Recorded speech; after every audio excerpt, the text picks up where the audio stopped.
आप माहिर माशियात है, मैं एक सहाफ़ी हूँ, बात सुनता हूँ, आगे पहुँचा सकता हूँ, मैं तो उसको इंटरप्रिटेट भी नहीं कर सकता सर। लेकिन मैं जो देसी सा बंदा हूँ, मैंने एक गल समझ नहीं आ रही कि जो माशी गुरु आए सन अप्रैल झंडा चौक के कि असी तबाही ला देंगे, सब कुछ ठीक हो जाएगा, वो तो सर संभला इनसे भी तो ना गया ना। आप ठीक कह रहे होंगे कि रूट्स जो है वो इमरान खान साहब की गवर्नमेंट में जाते हैं, भर 8 महीने इनको भी हुए, रिजर्व तो $4 बिलियन इनके टाइम में गिरे कम हुए ना सर। तो इन्होंने क्या ऐसे इकदाम किए कि वो उनको रोकने के लिए कुछ नहीं किया, बढ़ाने की तो बात ही नहीं करते ना हम सर।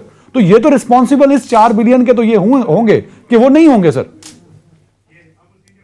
इकदामात आपने जिक्र किया, उसमें आप 100% ठीक कह रहे हैं कि कोई ठोस किस्म के इकदामात नजर नहीं आए, कि इन्होंने नहीं दिया, इन्होंने कोई नक्शा नहीं दिया कि इनका इनका इनका इनके पास मनसूबा बंदी क्या है, इनकी हिकमत अमली क्या है।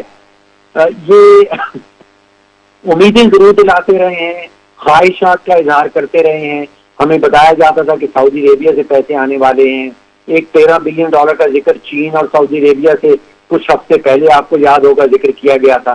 तो उम्मीदें जरूर सामने लाई गई हैं, ख्वाहिशात का इजहार किया गया है, रोड मैप नहीं हमने देखा, नक्शा जो है, ब्लूप्रिंट जो है। डॉक्टर साहब मतलब यह हुआ कि मेरे चारों पॉइंट्स, रेमिटेंसेस में इसहाक डार फेल, रिजर्व में इसहाक डार फेल, इन्फ्लेशन में फेल, डॉलर रेट में फेल, आप ये बात मान रहे हैं। तो जब ये फेल हैं तो ये दावे क्यों करते हैं बड़े बड़े सर, बड़े बड़े सर?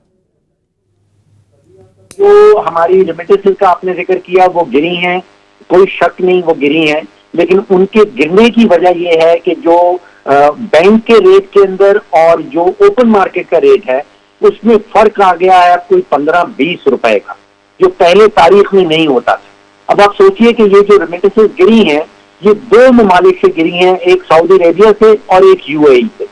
और होता यह है कि जो हमारे वर्कर्स बैठे हैं सऊदी अरेबिया में, अगर वो बैंकिंग चैनल के थ्रू भेजते हैं तो उनको 224 रुपए मिलते हैं, अगर वो हवाले के थ्रू भेजें तो उनको 240 रुपए मिलते हैं। तो वो क्यों भेजेंगे बैंकिंग चैनल के थ्रू? तो वजह ये है, असल में मैं समझता हूं कि रेमिटेंसेस जो है वो गिरी नहीं है, वो डाइवर्ट हो गई हैं बैंकिंग चैनल से हवाले की तरफ। आपने फिर एक टेक्निकल बात कर दी, मतलब कहीं ना कहीं इस गवर्नमेंट पे जिम्मेदारी तो है ना, माशी तौर पे डिलीवर नहीं कर पाई ना डॉक्टर साहब। आप रिजर्व की बात को, मेरी बात को इंडोर्स कर रहे हैं, आप रेमिटेंसेस को भी इंडोर्स कर रहे हैं, आप इन्फ्लेशन को भी इंडोर्स कर रहे हैं, आप डॉलर रेट को भी इंडोर्स कर रहे हैं, पर ये नहीं कह रहे कि ये जिम्मेदार ये गवर्नमेंट है सर। कहीं ना कहीं जिम्मेदार इनको भी तो ठहरा है ना सर, जो माशी गुरु माने जाते हैं। बता रहा हूं, मैं आपको वजह बता रहा हूं कि ये रेमिटेंसेस गिरने के पीछे वजह क्या है। उस वजह का जिम्मेदार जो है वो हुकूमत ही है, इसमें कोई शक नहीं।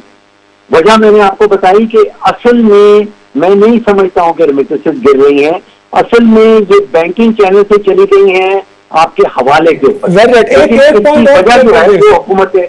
वेरी राइट सर, टाइम कम है, एक पॉइंट और सर। ये बात बहुत ही डिबेट चलती है कि मुल्क, शहबाज शरीफ साहब कहते हैं कि, और इसहाक डार साहब भी, कि मुल्क डिफॉल्ट कर रहा था, हमने बचा लिया। कुछ लोग कहते हैं कि मुल्क डिफॉल्ट कर गया। तो ये कर रहा था, ये कर गया, एक्चुअल पोजीशन क्या है सर? आसान अल्फाज में आपके सामने रखता हूं।